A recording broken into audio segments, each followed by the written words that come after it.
Hi, welcome to Fiberchats. My name is Irina. I'm the host here. And today I have Larissa Kondina. She's from Tallinn, Estonia. Welcome to Fiberchats, Larissa. Thank you, Irina. Thank you for inviting me. I'm really glad to be here with you today. Well, you stopped me in my tracks on Instagram. I saw your posts and it was just so lovely and unique and fresh and unusual that I was like, I have to talk to this lady. So I Cool. reached out to you. But before we get into like today's journey of yours, tell me a little bit like when did you learn how to knit? Who taught you? Like, how did you learn? Well, my mother was the one who taught me how to knit because she was knitting everything. In my childhood, we didn't have so many clothes to get from stores, but we also didn't have so many yarns. So I remember really well how she was frogging some old sweaters and knitwear and knitting something for me. So as a small kid, I just wanted to copy her. I wanted to do the same thing. And I clearly remember what was the first piece that I made by myself. It was kind of swatch from, it was really ugly, of course. Some stitches just ran out and it was all kind of wiggly and ugly. And it was out of blue yarn. Uh, and I was really proud of myself. I think it was in the kindergarten. Maybe I was about 5 or 6 years old when I made this piece with the help of my mom. But I told her that this is the scarf and this is my grandfather's birthday present. So that's how I learned how to knit. And of course, at school, we had these handicraft lessons. I really loved them. And then but well, as a young lady, I was not so much interested in knitting, but Wait. Before we yeah, go into you okay, growing up, okay. let's tell me a little bit more about the school program. Like, what kind of things did they teach you? Because, I grew up like way earlier than you in rural Siberia, and they did not teach us how to knit. So we learned Really? little. Yeah, like I'm so jealous every time I hear like when I interview people from other parts of former Soviet Union, like they had like this whole curriculum and knitting and crochet. Like I did not learn any of those things. So tell me a little bit more about that. Okay. This is actually essential. I think in our schools, the strategy is to teach. Now, actually, also boys are learning how to knit, but at my time, it was only for girls. You have to know how to knit socks, I don't know, gloves, something really simple. I think we started from some kind of toy that was really simple one. You just knit it straight and then fold and then stuff with some soft material. But then I clearly remember that we had socks and I already knew how to make them. And I think now a lot of girls and women in Estonia know how to do that. Of course, not all of them, but this is really essential, I think. Well, when your mom was knitting, like, you mentioned that the times were rough, with Difficult, yeah. you couldn't find much in the stores back then. Do you remember what kind of things she was making? Like, was it Yeah, very simple or was it something like interesting techniques that she was using as well? she was actually knitting everything. I clearly remember the hats that she made to us. They were like hats with the scarves, integrated scarves, because we have really cold winters here, sometimes -20. And when kids are in the kindergarten, uh, you don't know how because there is like 20 kids in one group and there is not many time of the teachers for the to dress kids up. So she was considering this fact, and she made us the heads that are really like covering the ears and hear everything, and it had really nice kind of tip here with a pom pom, and it was very funny. I still have pictures from this time, and she was also knitting, of course, pants. and this yarn was awful. It was so itchy. I remember, I think it's nightmare of all post-Soviet and Soviet kids. It was so itchy. And of course, all kind of sweaters and gloves and I think everything that was out of wool, it was knitted by her. Well, when you grew up and you mentioned that you weren't so much into knitting, then you went to study architecture. At what Yes. point did knitting come back into your life? Like, what made it to come back to your life? Yeah, I also remember this really well. Learning architecture was very stressful. And at some point, I realized I want to have a hobby that kind of is relaxing, peaceful, making me feel good. And I remember in Tallinn, we had a shop next to Estonian Academy of Arts. It's called Lian Lingapod. It's yarn shop, and I wanted to make myself a beautiful. We have it. Maybe you've heard it, as I know that you are also knitting lace. I've seen some projects by you. We have a Haapsalu lace. Right. This is very particular uh, lace for one region in Estonia, in the west side of Estonia. And I wanted to make myself this kind of shawl, lacy, beautiful, with a nice pattern. And I bought a magazine, Estonian magazine, Käsitöö, where they had the pattern for this shawl. And I bought a merino, really thin one, but black, because architecture, everything should be black and stylish. And I started to knit, but then I realized that the needle size that was in the pattern, this is somehow too big. So I made a shawl with a needle number 2, diameter number 2. So it's super fine, thin shawl, and I think it took me maybe a year or 2 years to knit. So I made like a couple rows, maybe per evening, or some periods I didn't need it at all. And yeah, and at some point I realized that it's so slow to make it by hand, and maybe I need to get a knitting machine.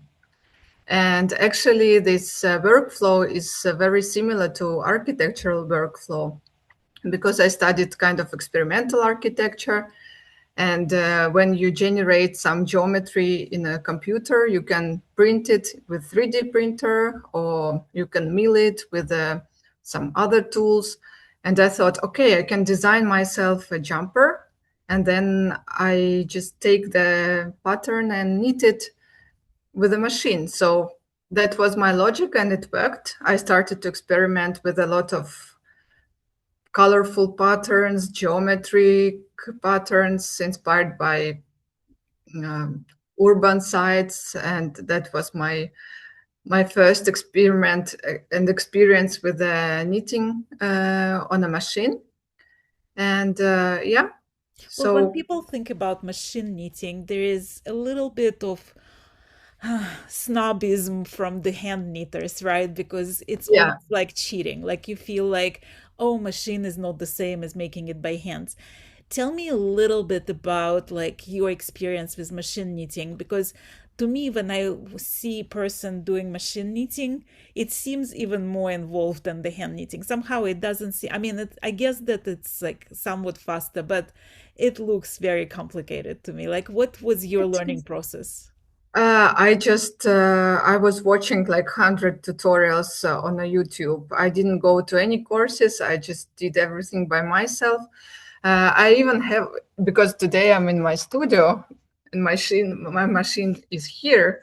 So this is the punch card, like a perfo card Yeah. with my pattern. So first I draw this in the computer, then I make this card by hand, like punching all these dots. And then I insert it to my machine, and then I have my schemes and diagrams in my computer, so I know the number of stitches and this kind of stuff. But I mean, it's different kind of work. Of course, it's faster. it has some issues because you have to be really concentrated, but you really can make a sweater in one day. But it's different. You cannot make so many patterns, different textures. You can, of course, you can make Intarsia, but it's different. I mean, these are very different things. And if you want to make it faster, then of course, machine is. But I would not say that it's easier. It's faster, yes, but it's not easier for sure. Right. But as I did it professionally and I made it finally for my customers, I have my own yarn, so I don't have to know the gauge all the time, and I don't need to build the pattern from zero. So I have kind of uh, prepared patterns, so I can insert different geometry or different colors, or like made some modifications like color or something like that. Yeah. So this speeds the process up, but if you make everything from scratch, from zero, it's the same process. You make the swatch, you calculate your stitches, your rows, it's all the same. Well, So you at some point you decided to turn it into your business, and you told me that you got completely burnout with that machine knitting yeah, business. So tell me a little bit about how that developed and what caused the burnout. yeah, I came up to the landscape of Estonian design with my first collection. It was called Knitted Cityscapes, and it was inspired by urban sites, as I had this background in architecture, and I kind of sold it this way. It was also my interest and my kind of like specific approach. And everybody liked it so much, and I got it sold out. Everything went fine. But at some point, customers started to come, and they realized that it was also my strong point that I can customize my sweaters. And at some point, people came to me telling how much I love your design. It's so beautiful, but can you please change some colors? Or this color actually makes me feel uncomfortable, or I look too big in this, or I don't like myself with this kind of color. Can you please modify this and that? And finally, I just realized that I'm doing something different. I'm not doing my design anymore, but people coming to me and ordering completely different stuff.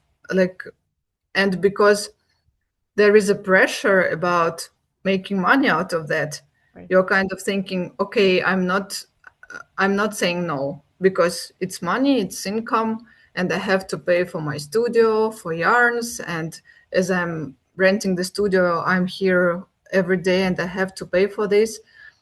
I just say yes and take all orders that came to me.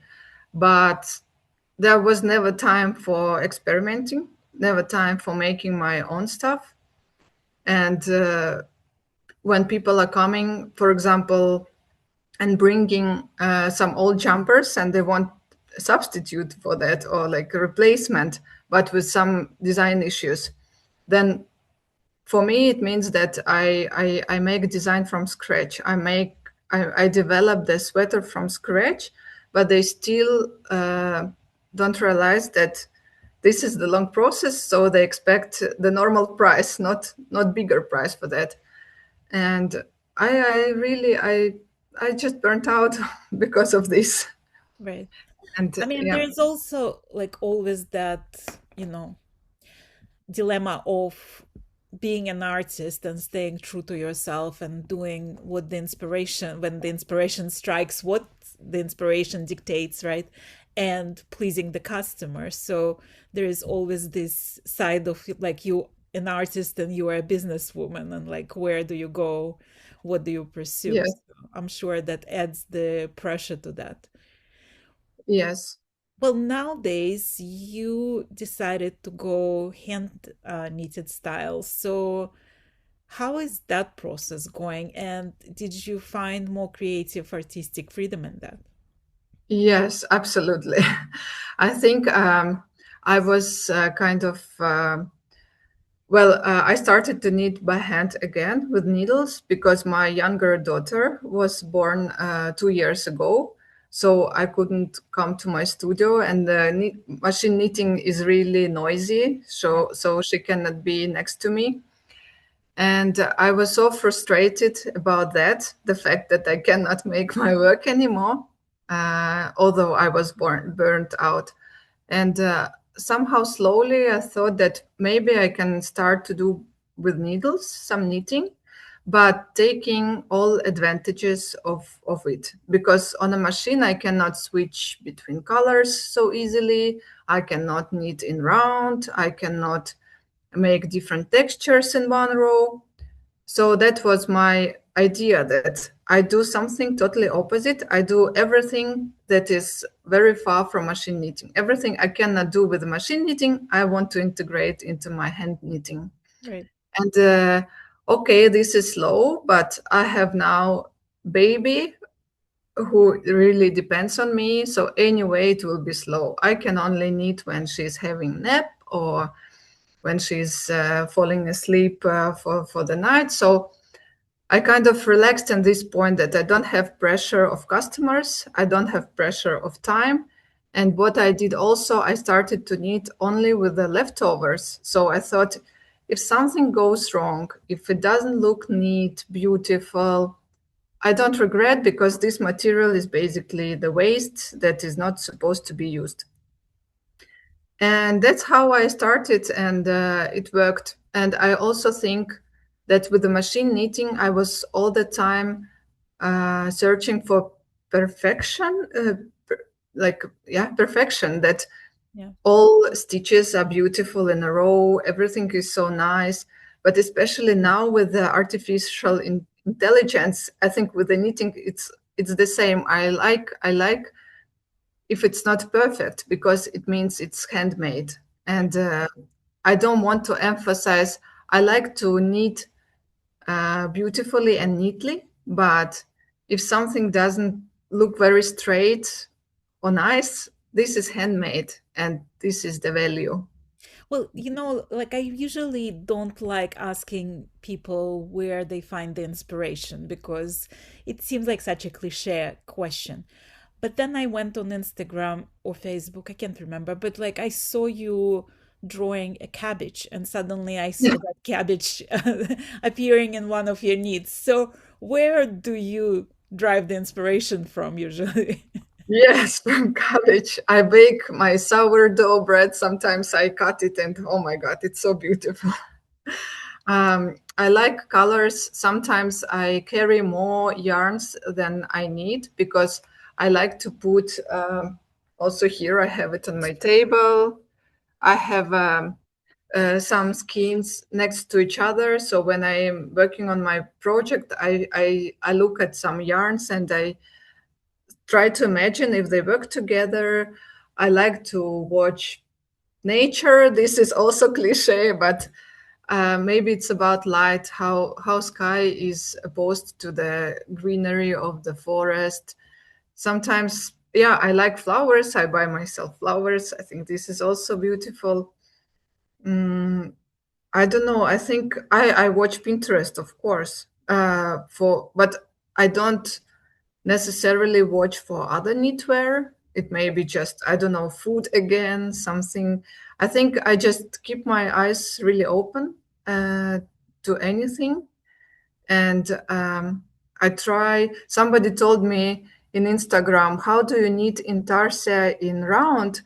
I was always, I learned that Intarsia only can be knitted flat, but just forget about everything you knew before. You have some tools and just think what you want to do. Don't think how it should be done. You can knit in all directions and with all colors. And also there is question, how can I knit really fine mohair next to some heavy merino? It's the same. Just try, give it a try. I mean, if it doesn't work, you can always frog it. You don't lose Well, anything. I don't know because it's like when I look at your process, it fascinates me because first of all, there is all this yarn hanging there, which already stresses me out, right? Like when people hear Intarsia, they just like, oh, that's not for me. That's just way too difficult, right?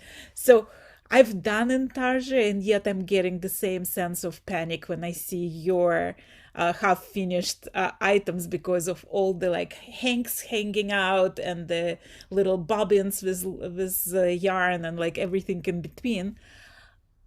Can you describe me like or try to describe me your process? Like I know that you like to sketch and you do a lot of sketches and you play with different textures and you use all different kinds of lace stitches and regular stitches and cables and what have you. But describe me you like from start to finish. How is the idea transforms into finished object? It really differs from project to project. For example, this sweater that I'm wearing today, Rainbow Puddles, I really just started from here without any sketch, without like this is 100% freestyle knitting. Now, what I'm trying to do, because some of my followers wanted to make it themselves, I'm writing the pattern for this. So I drew it in a program, and now I'm following the chart and knitting the same sweater now in the different colors. Um, so yeah, sometimes I just take yarns and start to knit. I know that this sounds crazy, but this is how it works. Sometimes with this one, for example, with this one, I had the idea of this color like for a year, but and I started to make a color, but it didn't work with the mohair that I took. So I made a sketch for this, like approximately. I wanted to make some light blue sweater with some like orange patches. But when I read like I completed the joke, I realized that this orange is just killer. So I frogged half of it. I started over. And this is also freestyle, but I think I frogged also sleeves like maybe 3 times. So it's very painful. Frogging my hair is hell, Oh but yeah. I managed. Yeah. So the one project that I'm doing now, but of course, before I start, I kind of think what is the emotion, like is it light. This one I started in January, it was still very cold, so I thought it can have some fluffy, like because of my hair texture, something white like snow, maybe something transparent like ice. I have in my mind some picture of winter landscape. Maybe this inspires me. But also I make swatches. Also you can see it in my feed, in my Instagram feed, that I made some swatches, some moments that I want to have in my sweater. And then I start to knit, also sketching at the same time. But now I have an idea of a cardigan that is first drawn in my program, and now I'll show you this one. So Mhm. this geometry is something different. I cannot freestyle this. So I made some swatches. I know that it works. Now I drew the whole chart for this sweater, and I will try to knit it following the chart as knitters would probably do.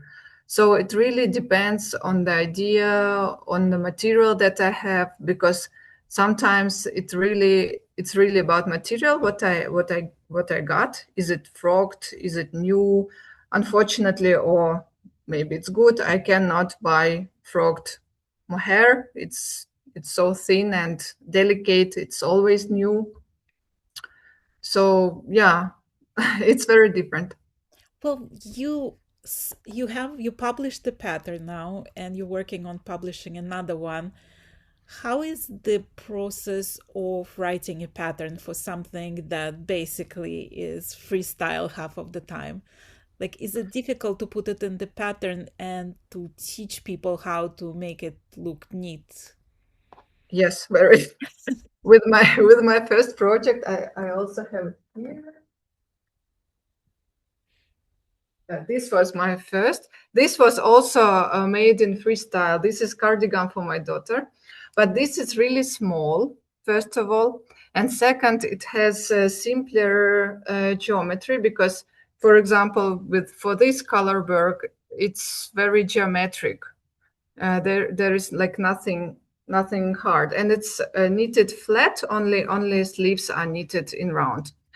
So I made it. Then I made a chart and made some description.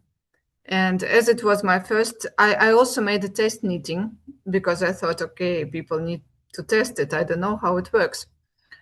And I realized that everything I've done, it's like only maybe 30% of the of the pattern, because knitters also need some symbols. I didn't know that, because for me, as for architect, you just have the scheme and you know how to make reglan line and everything here. So if you have the chart with all these stitches, you must know how to do this. But no, knitters think in different way. So I had to add some symbols. I had to add really precise description, how to start, how to do it. And it was very challenging, I must say. And that's why with this sweater, I did it. I drew the chart. I made the description, and I started from the beginning to write it and to knit it. So it's actually double work. But with this one, I was taking pictures while making it from the very beginning. And now I feel more confident, but still I'm testing it, because even though I feel confident, I really want to see. And knitting Intarsia and around, this is something new for many knitters. So I want to see how they manage to understand my description and my chart about this technique. Right. So it's very challenging, yes. Well, you mentioned earlier about the itchy wool from your childhood. Um, how did your discovery of new yarns, like I saw that you got a whole box of different yarns from Rowan.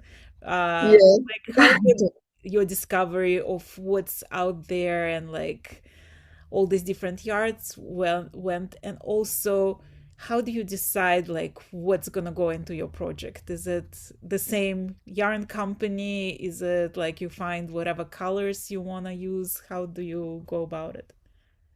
Well, actually, I don't discover yarns, I must say, because I think this is my way of thinking. If you have really limited kind of things, like you don't have to decide about them, because you take what you have. That's why I like thrifting. I like secondhand shops, and I like to frog, because I don't have much choice there. What is bad is that I still have my industrial yarns here. Oh yeah. So I have a color palette, but this I use sometimes those for this one. I use like all colorful patches are from industrial yarns, but I think, yeah, there is so many. The choice is really big. If I go to yarn shop, that I will get lost. I had the idea in the summer. Last summer, I had the idea of a really thin mohair sweater with the colorful patches, and this idea is somehow returning to me in different sweaters. I use it again, and that's how I found Rovan.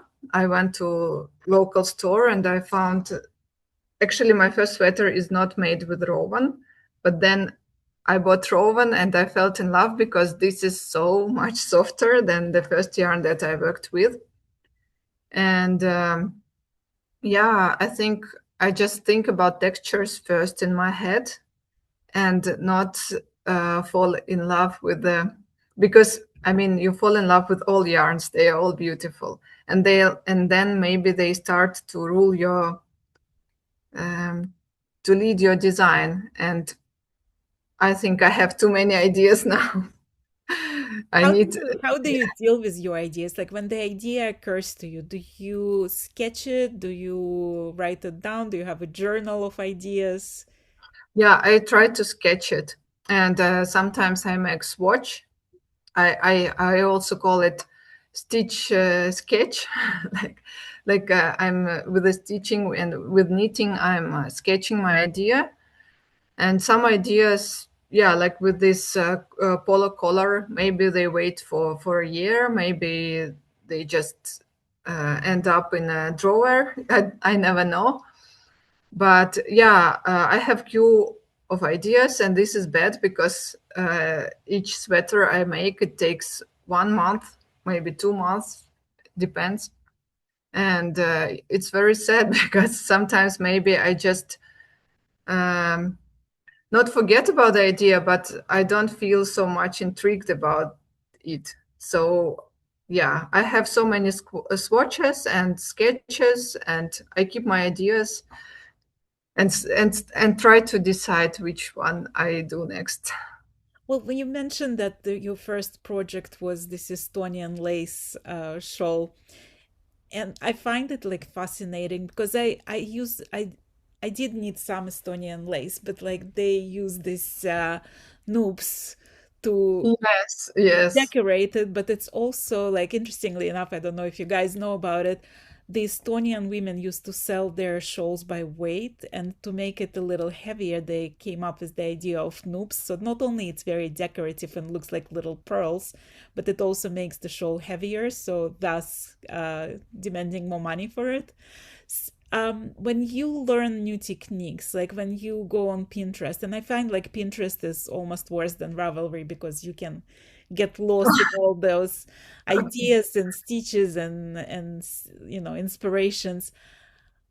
How do you like to learn about new things? Like, do you see some stitch idea, like stitch pattern, and you wanna swatch it? Do you just save it for the future and then try to incorporate? Yeah, I save it, of course. I have, I don't know. Yeah, my Pinterest looks awful because I just put everything into the one folder, 226, and everything is there. Like colors. I like actually to see more how the garment looks like. I'm very much interested in not only in knitting it, but how you would wear it, because all the time in my young years I was wearing gray and black, and now I really enjoy wearing colors.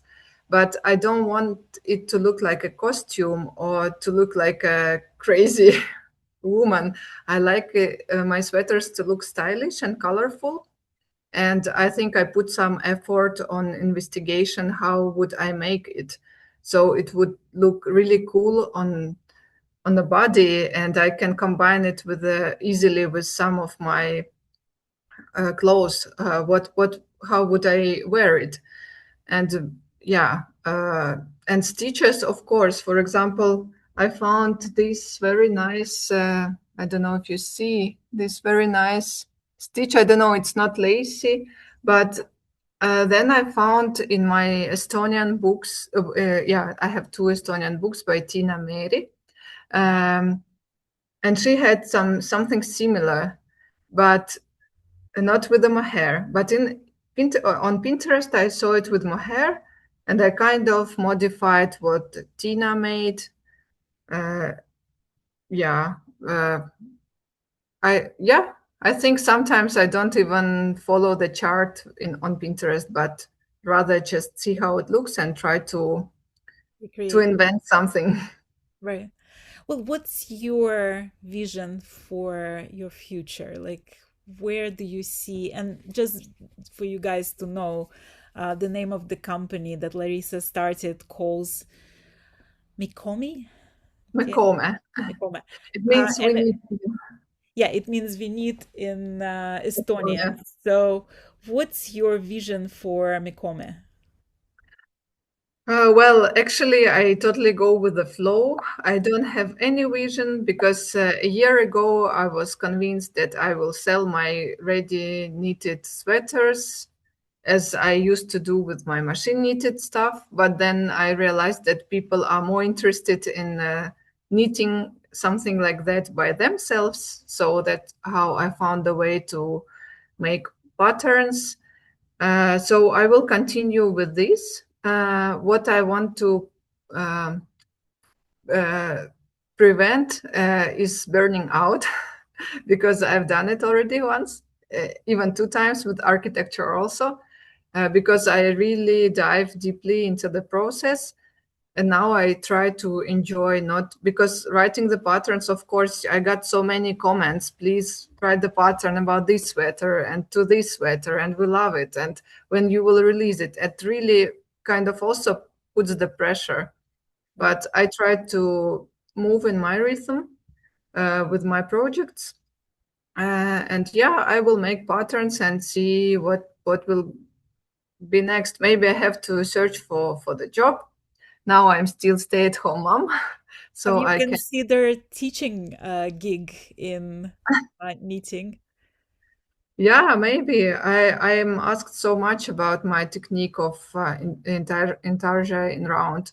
So maybe I will do this. I still have this studio. Maybe we will have some meetings with Estonian knitters who want to learn from me.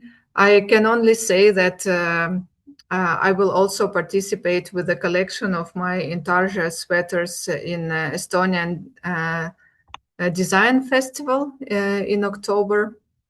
I will show the collection of the sweaters that I made in these last two couple years.